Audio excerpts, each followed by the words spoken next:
Et le fait média du jour, c'est donc BFM TV qui se retrouve dans le collimateur du gouvernement. La chaîne Info est accusée par l'Élysée d'avoir planté la communication de François Hollande en donnant la parole à la jeune Leonarda le week-end dernier, juste après l'intervention du président de la République en donnant l'image d'un dialogue virtuel. Avec nous pour en parler, Bastien Millot, bonjour. Bonjour Jean-Marc. Vous êtes notre expert communication et médias. Alors que reproche précisément l'Élysée à BFM TV ? D'avoir en gros anticipé l'affaire Leonarda, d'avoir mis l'accent sur l'affaire Leonarda, c'était déjà un problème politique pour le gouvernement et c'est en passe de devenir l'objet d'une véritable guerre médiatique. Alors on se souvient, Jean-Marc, de l'allocution présidentielle de François Hollande samedi dernier. Ça devait en communication marquer une sorte de point final après les querelles qui avaient opposé Manuel Valls et un certain nombre de responsables de gauche sur ce sujet. Et dans cette allocution solennelle qui avait été faite depuis l'Élysée, François Hollande proposait notamment à Leonarda de revenir en France, mais seul. Et ce qui est assez incroyable, c'est ce que n'avait pas visiblement anticipé les communicants de l'Élysée, c'est-à-dire que toutes les chaînes avaient envoyé au Kosovo un correspondant pour recueillir les réactions de la jeune fille. Alors on sait maintenant que Leonarda est rodée aux médias. Elle a donc pu refuser en direct sur les chaînes info la proposition du président de la République, quelques instants à peine après que celui-ci soit exprimé. Ça a donc déclenché une colère à l'Élysée, comme le rappelait notre éditorialiste Caroline Roux mercredi dernier sur Europe 1. Les conseillers présidentiels pensent que BFM TV a sciemment voulu planter François Hollande et le Canard enchaîné dans sa dernière édition affirme également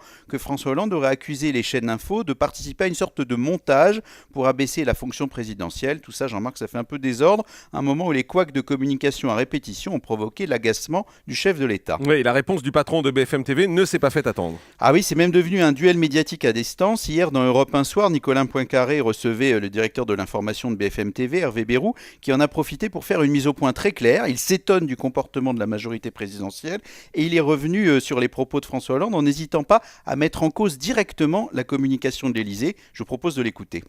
Le président de la République qui intervient un samedi à 13h10, les radios, les télés sont prévenus un quart d'heure avant, le président de la République va parler, on voit d'un seul coup, d'ailleurs toutes les chaînes ont raté le début de l'allocution tellement c'était précipité, et le président de la République prend la parole en s'adressant à cette jeune fille, en lui disant, voilà, si elle veut rentrer, elle peut rentrer seule, alors que tout le monde est censé savoir que tous les médias sont depuis plusieurs jours aux côtés de cette famille à Mitrovica.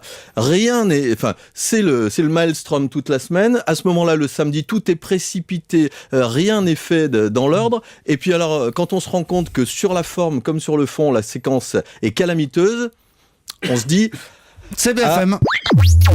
Et vous voyez, Jean-Marc, le directeur de l'info de BFM n'est pas content du tout. Et en fait, ce qui se passe, c'est que les chaînes info ont bouleversé la communication des politiques. Elles leur ont imposé un nouveau rythme. Chaque événement, chaque déclaration est relayée instantanément. Donc les politiques sont à la fois pris dans cette médiatisation permanente, mais de temps en temps, ils mettent en cause les chaînes info, ce qui est un peu simple, parce qu'elles ne sont que le reflet des stratégies de com réussies ou ratées. Prendre la parole à bon escient, ne pas se précipiter sous la pression des caméras au risque de se transformer en commentateur, c'est ça aussi, faire de la bonne communication politique et surtout, garder la distance nécessaire pour ne pas se laisser enfermer dans un feuilleton médiatique. Il y a de quoi méditer pour le week-end. Mais Bastien, plus globalement, est-ce que les chaînes info ont bouleversé la communication des politiques ces dernières années ? Évidemment, parce qu'avec la force qu'elles ont, avec l'audience qu'elles ont aujourd'hui, on sait que BFM atteint presque les 2% de part de marché, les a même dépassés, et évidemment ça en fait des éléments très importants pour l'opinion, et du coup les politiques en tiennent compte, et c'est elles qui mènent le jeu et qui donnent la cadence. Merci beaucoup Bastien.